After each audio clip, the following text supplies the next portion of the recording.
Hola, ¿qué tal amigos? Sean bienvenidos a un capítulo más de Simpatía por lo Arcano, donde todo eso que se calla o se oculta, nosotros lo investigamos, con sus presentadores Daniel Pineda y Alan Paye. Daniel, ¿cómo te encuentras el día de hoy? Fíjate que contento porque creo que este va a ser el último capítulo que vamos a tener este fondo. O sea, ya se vienen las renovaciones. Ya se ve la monetización, que todavía estamos en busca de ella. Sí, ya se van a ver los 2 millones que ya nos depositaron. A huevo. Rápido, ¿cómo se puede decir? Anuncio o por agradecimiento rápido a lo que fue el maratón creativo. Participamos, vieron nuestras fotos que estuvimos subiendo. Por eso hemos tardado un poquito en subir capítulo. No crean que es porque no hemos querido grabar. La verdad ha estado un poquito pesado. Hicimos algunos cambios que irán viendo poco a poco. Daniel aquí su creatividad le ha metido punch.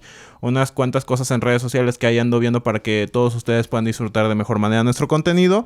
Así que muchas gracias a Maratón Creativo y por habernos dado ese tercer lugar, que también fue parte de nuestro esfuerzo, por haberle echado ganas con todo este proyecto. Pero esto es un podcast, Daniel, así que ¿de qué vamos a hablar el día de hoy?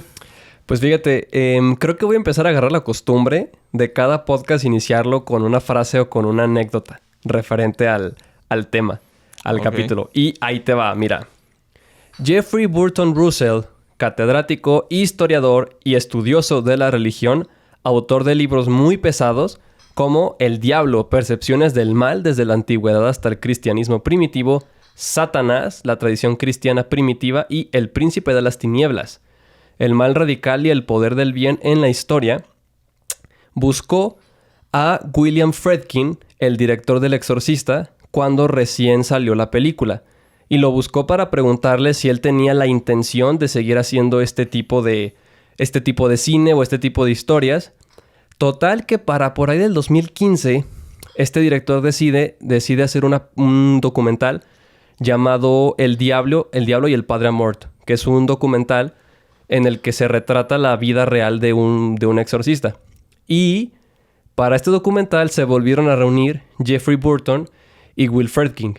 Y en esta ocasión, Friedkin le preguntó ¿por qué me buscaste en aquel entonces? A lo que Burton Russell respondió: la gente debe alejarse de estos temas lo más posible.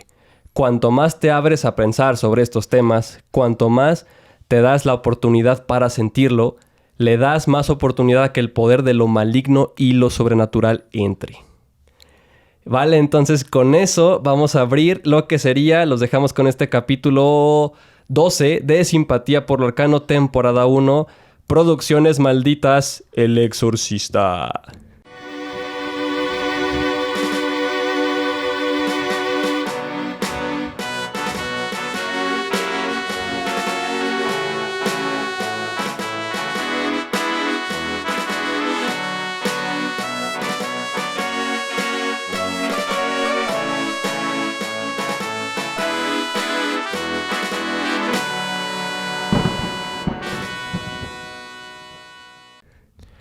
Pues mira, Paye, ahí te va.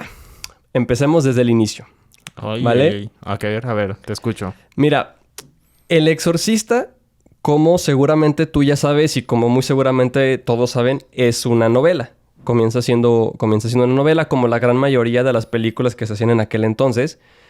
La escribió, como te mencionaba, William Peter Blatty. No confundir con Will Friedkin, que es el director. O sea, son dos William, ¿vale? Sí, porque siempre sucede eso, ¿no? Como que la gente le atribuye todo el éxito, como por ejemplo lo que pasó con el Resplandor. Que muchos todavía hoy piensan que es de Kubrick, que es obra maestra de Kubrick. Y está Stephen King así como de, ¿y qué pedo? Y fíjate que la novela no se parece en nada a la película. En nada, ¿vale? O sea, de hecho es ahorita que ya vienen vacaciones y que a lo mejor van a estar un poquito más libres nuestra audiencia. Chéquense, si les gustó la película de Kubrick, chéquense el libro y se van a dar cuenta que no tienen absolutamente nada que ver, pero ambas son historias muy buenas. Sí, porque hasta él en un punto empezó a decir que era inspiración. Que ya no fue tanto así como de que la llevó al cine, sino que él se inspiró en el libro para hacer su obra. Exactamente. Entonces, mira, fíjate. William Peter Blatty era estudiante de la Universidad de Georgetown, Washington, D.C., y en el año de 1949 fue su primer acercamiento hacia el exorcismo o hacia el tema de los exorcismos, porque un sacerdote jesuita llamado Eugene Gallagher les platicó sobre un caso genuino de exorcismo que había sucedido hace poquito en su clase de teología del Nuevo Testamento.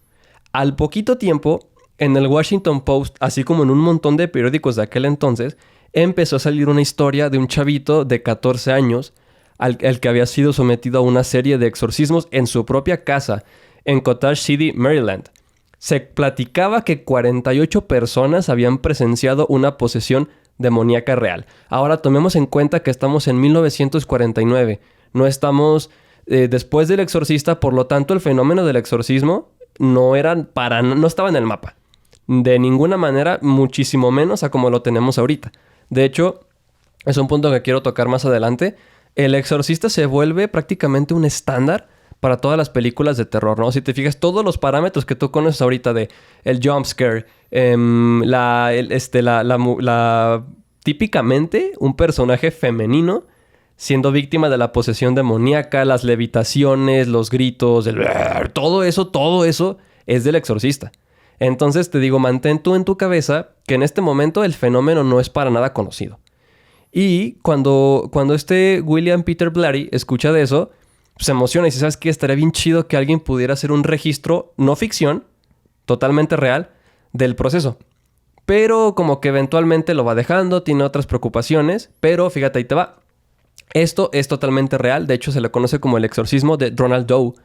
Es el chavito, de hecho, esto es muy interesante, ¿eh? Ronald Doe es un seudónimo. No se sabe realmente cuál era el nombre real de la persona que le estuvieron practicando los exorcismos. Fueron en 1900, justamente a finales de la década de 1940, en su casa. Se le conoce como Ronald Doe o Robbie Mannheim. Un niño de 14 años que fue exorcizado por Raymond G. Bishop y William Bowden, ambos sacerdotes jesuitas, entre otros. No me voy a detener mucho a platicar este caso. De hecho, más bien, si les interesa saber más a fondo la historia, háganoslo saber, mándanos mensajitos, mándenos comentarios y nosotros ya empezaremos a hacer un buen capítulo para que estén totalmente informados por esa parte. Exactamente, y como te podrás imaginar, este caso es lo mismo que hemos visto en el exorcismo de Anneliese Mitchell y en El Diablo me obligó a hacerlo, ¿no? O sea, historias que muy seguramente tienen puntos de vista totalmente diferentes, pero bueno. El punto es que William Peter Blatty no sabía realmente qué onda con esto, pero él decía, esto está bien chido, yo quiero escribir de esto. Total, que él se las arregla para contactar a William Bowden, el sacerdote, el mero, el principal. De hecho, entre Raymond J. Bishop y William Bowden hicieron un diario relatando justamente los hechos del exorcismo. Total que William Peter Blatty se le acerca, lo contacta y se le acerca y le dice, oye, ¿sabes qué? Me interesa mucho escribir una especie de... No ficción, no un cuento, no una novela, ¿vale? Sino un registro de todo lo que ustedes obtuvieron. Y esto te lo estoy platicando tal cual como William Peter Blatty lo comenta en varias entrevistas. Total que el padre accede y le dice, ¿sabes qué? Suena bien. Porque esta es una manera de que acerquemos a las personas lo que nosotros hacemos. Pero la familia no accedió. No accedió. De hecho, fíjate que esto más allá de desanimarlo a William Peter Blatty, lo emocionó. Porque dijo, no manches, o sea, si estas personas no quieren publicidad, entonces esto es serio. Si están tratando de esconderse, si no me quieren dar el pie, o que no lo quieren dar pie a que la gente empiece a hablar de ellos y que haya entrevistas, ¿no? Justamente como en El Diablo me obligó a hacerlo, por ejemplo, o en el Poltergeist de Enfield. Muy seguramente esto quiere decir que esto de real tiene mucho. Y no se trata únicamente de estar haciendo dinero. Entonces él se motiva. Y dice, no, se aferra. Dice, no, yo quiero contar esta historia. Total que este sacerdote, William Bowden, le escribe una carta diciéndole, oye, ¿sabes qué? No se pudo. Y sí te voy a pedir de favor que respetes la decisión de la familia. Pero te quiero decir, es que el caso en el que estuve involucrado fue completamente real. Total, que William Peter Blatty se toma esto como no escribas de esto, pero sí escribe de esto, ¿no? Entonces, Está chido, nada más como que no ponga los nombres reales, ahí ponle un poquito de ficción para que salga esto. Exactamente. Entonces, para 1971 se publica el fenómeno que más adelante será conocido como El Exorcista. La novela se publica en 1971, como te estaba diciendo, y justamente... Y aparentemente tú podrías pensar que es únicamente la historia de una chica que está poseída y el proceso para exorcizarla. Y no. Realmente, y me atrevo a decir que el verdadero protagonista de la historia es Demian Carras, el sacerdote que en la película es interpretado por Jason Miller, una persona que ha perdido la fe, que está tratando de reencontrarse con Dios y lo hace justamente, o lo comienza a hacer, a través de ayudar a una familia que está en dificultades, ¿vale? Pero mientras está en ese proceso, Demian Carras está enfrentándose con sus propios demonios, que en este caso sería su ausencia de fe y el haberse alejado de su madre, el haber dejado solo a su madre y el peso que todo eso conlleva. Entonces realmente termina siendo una historia en donde todos los personajes terminan interactuando con sus propios demonios a través de la posesión de Regan MacNeil, que sería la protagonista de la historia, ¿no? Por decirlo de alguna manera. Entonces la novela termina siendo un hitazo tan grande que para el 72 ya se está planteando hacer una película. La Warner Brothers ya está buscando quién la dirija. Le preguntaron a Stanley Kubrick, no quiso, entre otros. Total que al final un hombre llamado William Friedkin termina siendo el director de El Exorcista. Esta persona llega a Georgetown en 1972 para comenzar a grabar la película. En el 73 se publica, o se estrena, y se convertiría en el fenómeno, por lo menos en el cine de terror, más grande de todos los tiempos. Sí, yo recuerdo mucho que en los documentales que he visto acerca de la película, no sé si lo vayas a comentar de que pues hubo como que accidentes y todo ese tipo de cosas, pero lo que siempre me resalta mucho es cómo en esa época, después de... No, creo que desde la premier se pusieron ambulancias fuera de los teatros, bueno, de los cineteatros, como se les llamaba en ese momento, porque la gente, sí había gente que se desmayaba o que a lo mejor tenían algún ataque de pánico. O sea, sí es un impacto social muy fuerte. Sí, y fíjate, es justo lo que te estaba diciendo. La película tuvo ese peso porque en ese momento el exorcismo no estaba en el mapa. No era algo que estuviera considerado. No era un tema del cual se estuviera platicando de una manera abierta. Y por si eso fuera poco, en la película el director no se guardó nada. O sea, tiene escenas muy bizarras. Tiene escenas muy gráficas, tiene escenas muy viscerales. Entonces, trata de pensar justamente lo que fue el haber visto una película de ese tipo cuando no llevaba mucho tiempo, que el cine de terror por excelencia era Drácula con el actor que hacía el Conde Dooku. Christopher Lee. Ah, sí. ¿Vale? Películas como esa, películas como Frankenstein de Mary Shelley con el actor que interpreta al fraile en El nombre de la rosa. Sean Connery, sí, me Sean parece, Connery, si no mal recuerdo. Es él. Ajá, Sí. exactamente. Entonces, en un momento en donde el cine de terror era de ese tipo, que eso no necesariamente significa que fuera malo, ¿no? Pero sí eran personajes hasta cierto punto muy inhumanos. Muchas veces no necesitabas tanto, cuando hacías ese tipo de cine, no necesitabas como ponerte a explicar por qué el villano es un villano, ¿no? O sea, por ejemplo, Drácula realmente soy el malo por ser el malo, ¿no? Hasta muchos años después, con la película de Gary Oldman, se tratan de replantear ese mito, ¿vale? Entonces, que de repente llega un güey y te empieza a hablar de los problemas de la fe, que te empieza a hablar de los demonios que llevas cargando y justamente del peligro de que en cualquier momento un ente entre en tu cuerpo y tome posesión de cuerpo y alma. No estaba en el mapa. De hecho, la única cinta que también había tocado ese tema en ese momento, al menos a nivel Hollywood, fue El bebé de Rosemary, que salió en 1969, dirigida por Roman Polanski. Y fíjate, también había cierto estigma hacia ese tipo de películas porque Sharon Tate fue víctima de la secta de Charles Manson. Fue una de las personas que murieron en la masacre de su casa. Y por mucho tiempo se especuló que el ataque fue ordenado porque a Charles Manson no le pareció que Roman Polanski hiciera una película en la que se tocara abiertamente los temas del ocultismo, el esoterismo. Realmente ahorita yo considero que no va por ahí el asunto. Era más bien por un tema... Es que Charles Manson sí estaba medio loco. De hecho, sí, el güey con la esvástica en la cara, si tú dices algo, sí, no le o anda sea, carburando bien allá arriba. Sí, de hecho, realmente este cuate, lo que él decía es que se venía una guerra racial, así que no se podía evitar. Entonces, de alguna manera, el haber atacado hacia gente blanca y rica tenía que ver muchísimo más con eso. De hecho, incluso les dejó un mensaje, Helter Skelter, escrito con sangre, una canción de los Beatles, porque según... Es una canción que habla de un parque de diversiones y según él, la canción hablaba de que ya se venía la guerra racial, ¿no? Entonces, por eso te digo que... Que algo no le estaba subiendo el agua al tinaco, como dirían nuestros papás o nuestras abuelitas. Sí, exactamente. O sea, entonces como que tratar de deducir por qué fue ordenado el ataque sí está difícil, pero lo que sí te puedo decir es que no creo que haya sido por lo de la película, pero por mucho tiempo se pensó que justamente había sido por parte de un ritual satánico. Entonces, ese tipo de cine estaba muy estigmatizado y justamente lo que hemos hablado, ¿no? De cómo es la cultura en cuanto a la religión en Estados Unidos, o sea, es bien diferente también, o sea... Sí, es un tema bien difícil porque a mí me pones a replantear la idea de, oye, hoy en día todavía pues escabrecen por algunos temas que se tocan. O sea, yo cuando veo videos de gente de Estados Unidos y digo, güey, todavía son muy persinados la mayoría. Son protestantes, ¿verdad? Creo que la mayoría son protestantes. Sí. Entonces sí ves la típica señora casi con la Biblia en la mano, así como la esposa de de los Simpson. ¿Cómo se llama?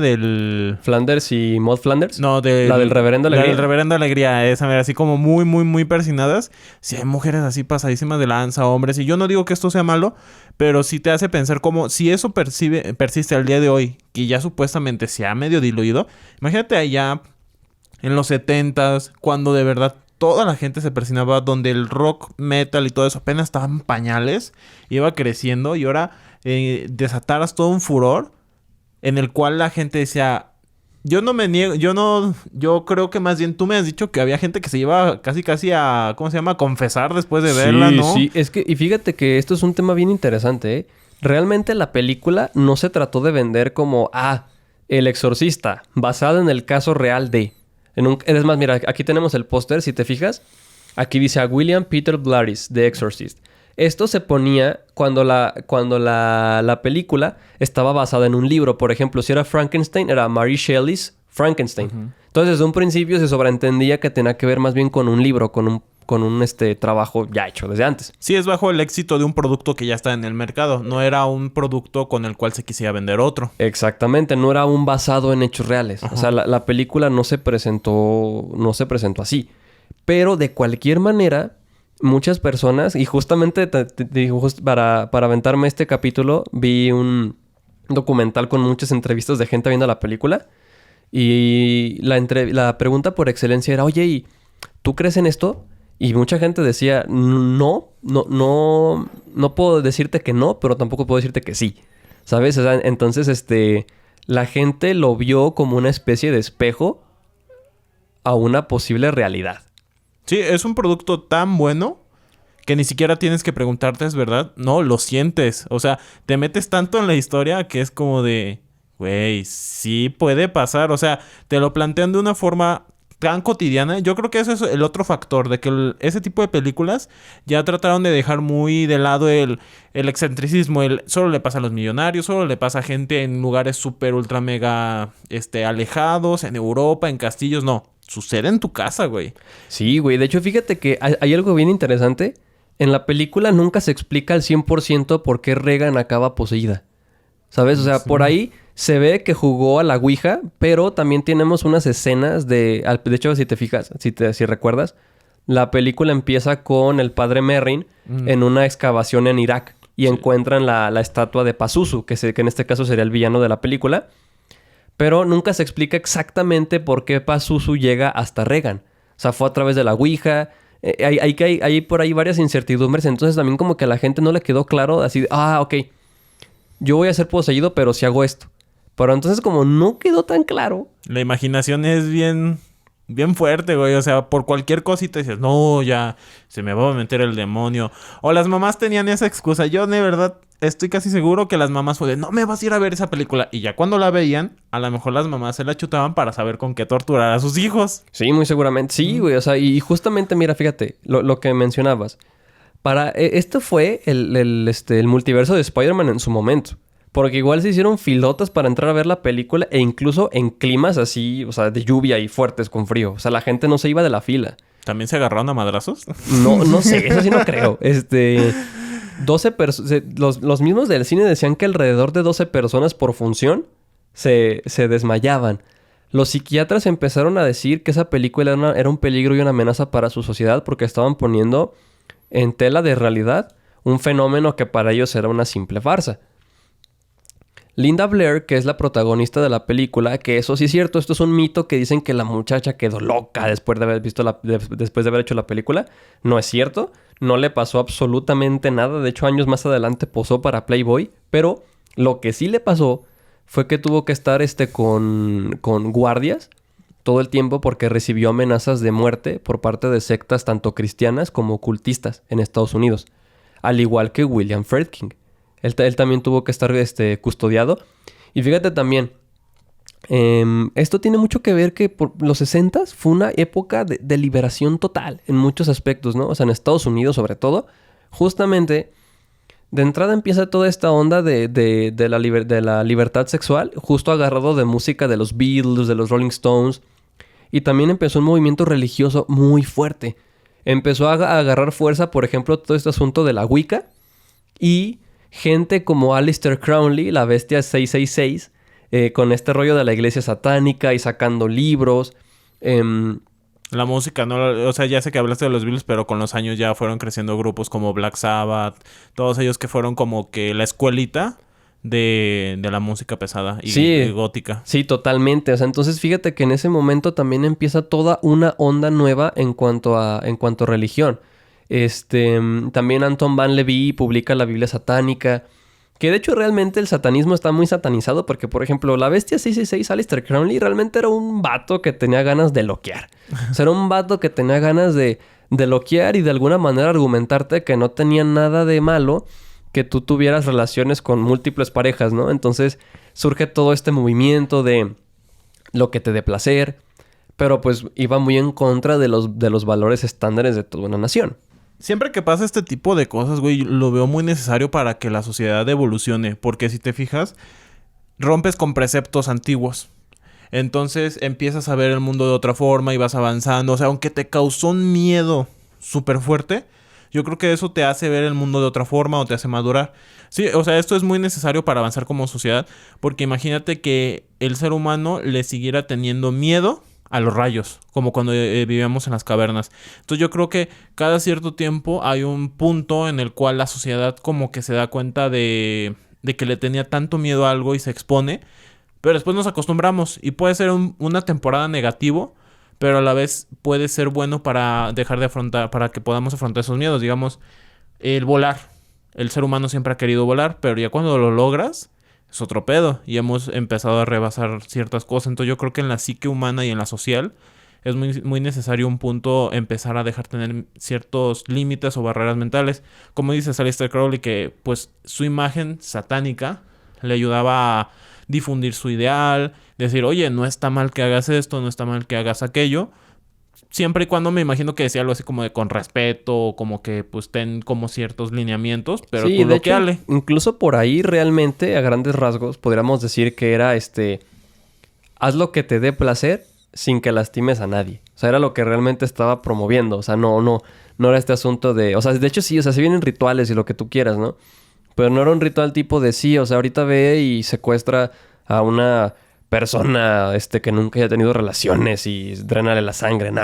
O sea, el asunto nunca fue por ahí. No, pues te imaginas, yo creo que nadie se hubiera atrevido a publicar su libro en dado caso que él estuviera describiendo ese tipo de cosas. Sí, o sea, exactamente. Entonces, pues mira, ya teniendo todo en cuenta todo eso, justamente nos sorprende que hasta la fecha sigue siendo una película que es un referente. Y mira, ahí te va. Este género generalmente siempre está rezagado por ejemplo, en nominaciones al Oscar. En su momento fue nominado a 10 Oscars, incluyendo Mejor Película. ¿Vale?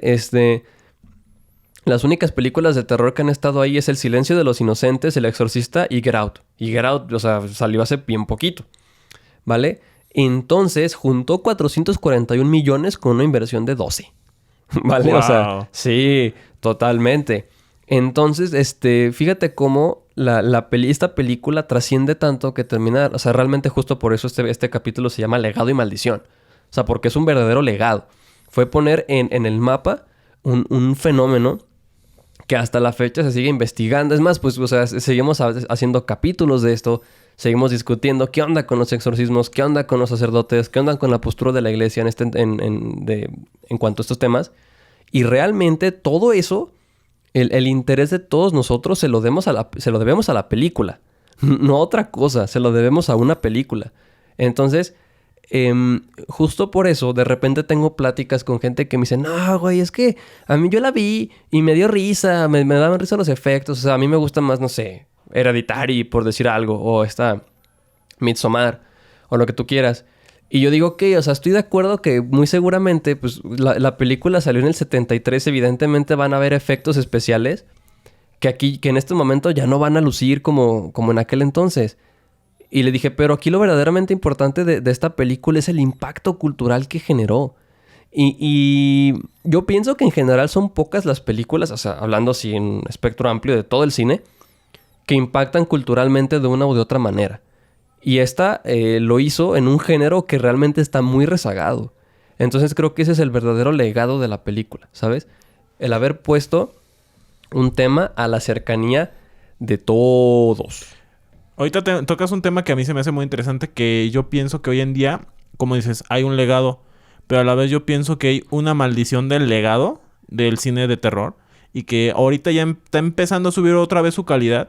Pero si te fijas, películas de terror buenas siempre se cuentan con los dedos. Siempre te dicen, es que esta abusa mucho de esto, abusa de lo aquello. Justo por eso te decía que es el legado de esta. Entonces, a mí en lo personal, me gustan más las películas que te ponen al villano, al monstruo, al demonio un buen tiempo en cámara. Que de verdad te dé miedo verlo. Que de verdad digas, güey, o sea, ponlo enfrente y que aprecie el horror de su presencia.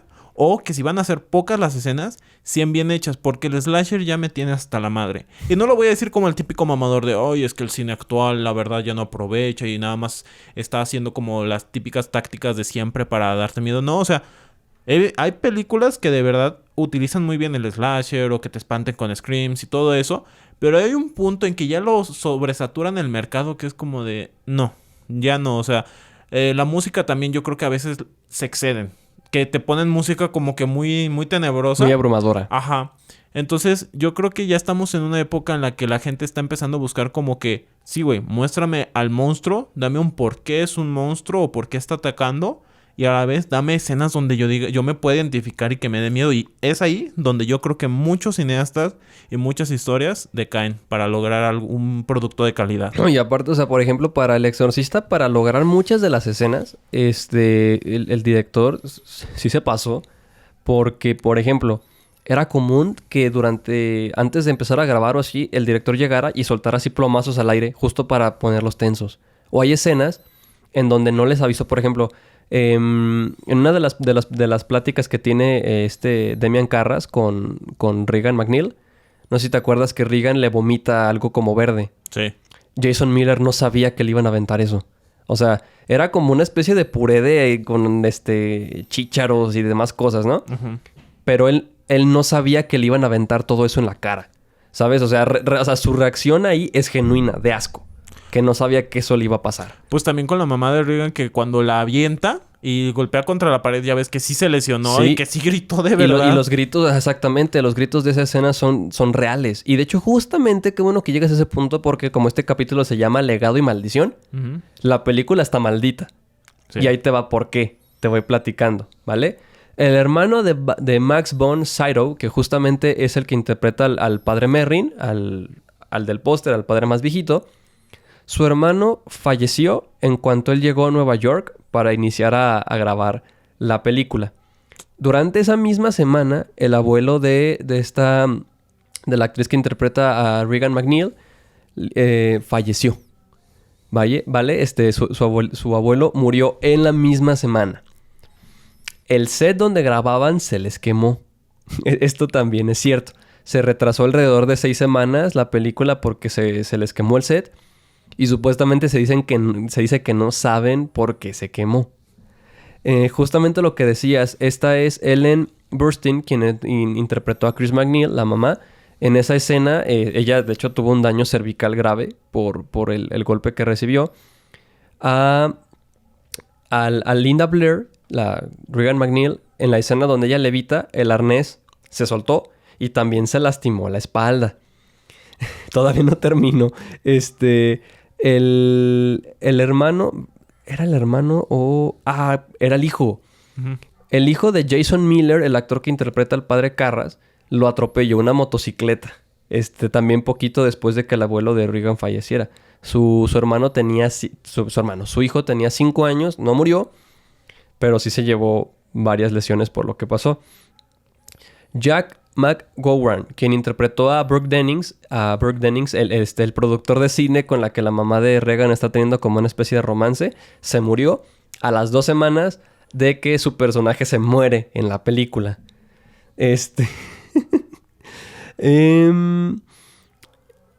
Aquí, fíjate que es un como dato curioso. A Regan a esta Linda Blair se le nominó a Mejor Actriz de Reparto por su papel como Regan MacNeil, pero la nominación fue porque la academia creía que la voz del demonio la estaba haciendo ella. Y esto fue porque en los créditos no aparecía que fue una actriz de doblaje la que hizo esa voz. ¿Vale? Entonces, esta actriz se llamaba Mercedes McCambridge. Su hijo asesinó a su esposa y a su hijo y luego se suicidó. Mary Urey, quien interpretó en 1975 a Regan en la versión teatral del Exorcista, se suicidó tomando alcohol mezclado con sedantes. ¿Vale? Y se piensa... todo lo que te dije son los datos que están totalmente confirmados. Porque hay más, pero estos no pude dar fe de que fuera cierto. Pero algunas personas mencionan que entre 9 personas murieron a lo largo de toda la producción. O sea, incluyendo por ahí leí que un vigilante, un velador, lo encontró muerto y también un electricista que estaba trabajando en el set. De esto no te puedo dar tanta fe, pero de todo lo demás sí. ¿Vale? Entonces, por ejemplo, ya ves lo que sucedió hace unos meses con este actor que con la pistola de utilería que la disparó y mató a alguien. Ah, sí. ¿Vale? O sea, si te fijas, una tragedia de ese tipo en una película, pues se habla mucho de ello. Pero aquí te hablé de Pero aquí te hablé de muchas tragedias. Igual no tan centradas en el set, pero sí mucha gente alrededor de la película sí le estuvieron pasando cosas. Y también, y esto yo creo que ya es parte de la leyenda, ¿no? Se cuenta que durante el set que se les movían las cosas, que rollos de repente desaparecían, que rollos salían velados. Creo que eso sí ya, o sea, de eso pues no puedo dar mucha fe, pero... sí es cierto que fue una producción que tuvo muchos accidentes en su proceso. De hecho, o sea, sí... La película estaba pensada para que costara 5 millones. Les tuvieron que invertir otros 7 por todas las tragedias que les fueron pasando. Exactamente. Entonces, por todo esto se le considera una de las muchas películas malditas de Hollywood. Yo solo me puse a pensar que si no hubiera pasado todo eso, ya está... Creo que sí debe estar en la lista de los productos cinematográficos con mayor ganancia en base a su inversión. O sea, ¿te imaginas haberle invertido 5 y recibir 400? Sí, debe ser una cantidad abismal. Ahorita que mencionaste eso, me acordaste que platicando con mi hermano también me comentó que cuando se hicieron los doblajes, esto es como lo que tú dices, no puedo confirmarlo, pero la gente que llegó a hacer los doblajes también dicen que le sucedían cosas raras. Este dato no lo ahondo mucho porque, como dices, no lo pude confirmar. En el que, pues, obviamente como que le sucedían cosas raras fuera del set de grabación de audio o durante el set que se les apagaban las luces o cosas así. Y entonces como que si dices, ay, güey, o sea, no solo persigue al set, sino, como tú dices, en el teatro, en las regrabaciones. La actriz de doblaje de la voz del demonio. Entonces, o sea, es que creo que es muy fácil, ¿no? Es muy fácil querer decir, sí, claro, o sea, pues es que en esa película estaban invocando semejante cantidad de fuerzas que incitaron a que todo eso sucediera. Creo que... no lo sé. Es un poco como divertido, ¿no? Creer que todo esto sí pudiera suceder por este tipo de fuerzas. No puedo dar fe de ello, pero definitivamente sí me llama demasiado la atención que hace una película que les pasaron tantas cosas y en tan poco tiempo. el hecho de que la gente como que a veces sea muy perceptiva a este tipo de cosas, mira, yo siempre aplico la de I want to believe, como que quiero creer, como dice el póster que tengo acá atrás, que no sé si salga en la cámara. Digamos que pasa lo siguiente, quiero crear una hipótesis. Siempre existen como que los fantasmas alrededor de ti. Pero como a ti te vale madre, si estás pensando en otras cosas, como tienes saturada la mente en debo hacer la tarea, debo ir a trabajar, te vale madres. Pero el día que te pones en sintonía, poniéndonos un poquito como en ese tipo de cosas de vibras, gente que un día como que tu sintonía dice, estoy pensando en fantasmas, te ponemos en sintonía y ahora lo que sucede a tu alrededor, si hay almas o algo así, dice, güey, nos puede ahorita como que escuchar, entonces hay que moverle las cosas. Es una hipótesis que tengo. No la creo ni la descarto. Pero sí sería así como que la mente humana tiene esa capacidad como para ponerte en sintonía con otras. Como con otras experiencias vibratorias. Entonces sería así como de que lo que hay alrededor de ti un día se da cuenta que ya estás como poniendo atención a ese tipo de cosas. Y te empieza como que a tratar de transmitir algo. Pero a ver, Alan, pregunta. Jeffrey Burton tiene razón en su comentario que mientras más pensemos en eso, más le abrimos la puerta a estas fuerzas. Pues, o sea, el exorcista, su set, le abrió las puertas a algo que no entendían y todas estas tragedias tienen que ver con una fuerza sobrenatural o es una simple coincidencia.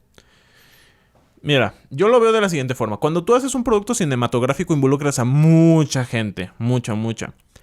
Y si hablamos por pura mera estadística, probabilidad estadística, entre más gente tengas en un set, más probabilidades hay de que haya accidentes. Como dices, sucedió de que en esta película recientemente dispararon y mataron al que era como actor de ¿cómo le dicen cuando son como de peligro? Los dummies, no. Bueno, que mataron a la persona, que estaba como de doble. No. La que mataron fue la directora de fotografía de la película. Madre santa. Sí. Entonces sí. No había leído bien. No, de hecho, fíjate que de eso se está hablando que realmente no fue un accidente. Porque, mira, realmente para que en una producción cinematográfica pasen esto, más bien para que no pase, hay muchísimos filtros. Muchísimos. Entonces aquí la pregunta es, ¿qué onda con el dude de utilería? No es un dude, es muchísima gente. Entonces, por eso, muchos empezó a especular de que a lo mejor el accidente no fue tan accidente. O sea, sino que alguien dejó deliberadamente eso ahí para que algo pasara. Porque, vuelvo a lo mismo. Son ese tipo de situaciones que para que sucedan realmente se necesitan una serie de negligencias tras otra. Haz de cuenta como lo que pasó en Chernobyl. No fue negligencia de uno. Fue de mucha gente. Exactamente. Entonces se dice, o sea, ¿cómo es posible que tanta gente haya fallado en cumplir su trabajo? Porque se supone que es gente que está capacitada para estar ahí, gente que está capacitada para trabajar ahí. Entonces, no debería de pasar. No lo sé. Habría que... Es más, también, si quieren que investiguemos ese caso, también aquí... Aquí le damos con todo a la galleta para que entre bien duro. Pero, para no alargarme, respondiendo a tu pregunta acerca de si entre más penses en esto, como que le abres más la puerta. Creo que sí. Y aquí podemos decir que son dos cosas. Que sí esté sucediendo o que es el cerebro humano jugándote una muy fea. ¿A qué me refiero? Si tú ya traes parámetros de lo que es como que te sucedan cosas raras. Por ejemplo, si tú dices, cuando estoy invocando un fantasma, se me van a mover las cosas, se van a prender, se van a apagar. Entonces tú le vas a dar esa explicación a todo lo que te suceda. Entonces yo diría que entre más lo pienses, más le vas a dar la razón en ese peso. Pero puede ser real que tú en un punto te pongas en sintonía y empieces a como darle puerta abierta a ese tipo de cosas. Como que, sí, como de lo que te comenté hace unos momentos, de que lo que esté a tu alrededor diga, güey, nos puede hacer caso ahorita, acerquémonos, a ver qué podemos sacar de provecho. ¿Qué? No sé, no soy un fantasma. No es como que yo diga, si lo asusto ya me gano mi lugar allá arriba. O si lo asusto, tengo beneficios aquí en el mundo terrenal. O simplemente es mi cometido en el mundo asustar. Es un tema complicado, pero yo creo que depende de cada quien. Creo que estamos también en una época en la que todo le podemos dar una explicación científica, ¿sabes? Porque en esa época había cosas que hoy en día ya podemos darle una explicación científica que hoy en día, o sea, que se prenda la tele, pues fácil, hay un corto, a lo mejor un transistor no sirvió bien, cosas así. Que se prenda la licuadora, eso es muy común. Si se te ha prendido la licuadora y está ahí conectada, sucede a cada rato, no es algo así como que te digas, no mames, un pinche fantasma. Pero si suceden cosas que dices, güey, el papel de baño estaba levitando, ahí sí no sé cómo decirte. Ahí sí no sé decirte, güey, la neta que hiciste en el baño que hasta le diste, o sea, hay de fenómenos paranormales. Al papel de baño, güey. Está feo lo que hiciste ahí para que lograras eso. Y, por ejemplo, entonces, en este caso, en este que... el hecho de que tanta gente alrededor haya muerto y bajo circunstancias feas, ¿no? O sea, un suicidio. El hijo de la actriz de doblaje. ¿Eso lo consideras tú también como un... Ay, pues se prendió la licuadora? ¿O es el papel de baño flotando? Aquí me voy a ir mucho más como a la parte de científica. De que a mí me gustaría saber si en una producción, digamos, símil hoy en día a ese tipo de nivel, pero de un tema totalmente alegre. O sea, yo quisiera que alguien que esté haciendo una filmografía o una película de un tema feliz, de amor, cosas chidas, tenga accidentes. Ajá, tenga accidentes y ya sea un punto de comparación como que digan, mira, El Exorcista tuvo una plantilla de 400 personas, desde el güey que trapeaba hasta el director. Entonces yo la verdad como que sí quisiera saber si también una producción que tuviera una cantidad parecida de personas sufre una cantidad al menos similar de accidentes y ya como que yo diría, creo que le pusieron demasiado la lupa al proyecto y le sacaron de todas partes problemas. Yo es como yo lo veo. Suena un estudio interesante. Pues ya saben, chicos, el Paye les lanzó un reto. Saquen el promedio de otros accidentes de películas y mándenoslo.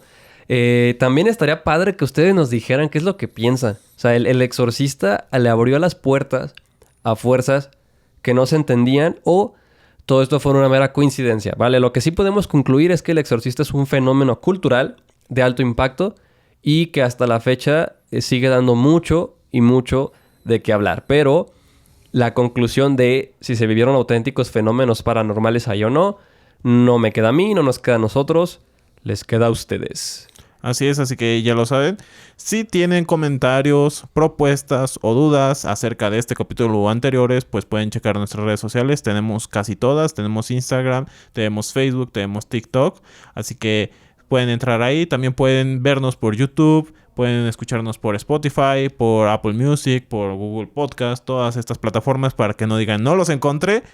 Ya comprobamos en teléfonos de personas ajenas, se los robamos 5 minutos y buscamos nuestro podcast, aunque ellos nunca habían escuchado de nosotros, y sí salíamos, así que no digan que no salimos en las redes sociales.